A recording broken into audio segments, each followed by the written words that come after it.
సోమకుల్ని సంహరించే మత్స్యముక్తిగా ఈ సృష్టినే కాపాడిన నారసింహుడు బలో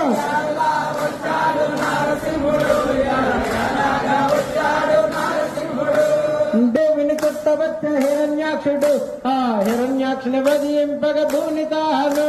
వరహావతారంబున అవతరించి స్వామి భూదేవిని ఉద్ధరించే నారసింహుడు బలో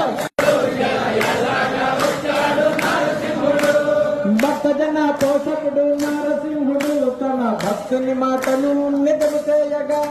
స్తంభమున ఉద్భవించే నారసింహుడు నారసింహుడు ఎలా ఎలాగా వచ్చాడు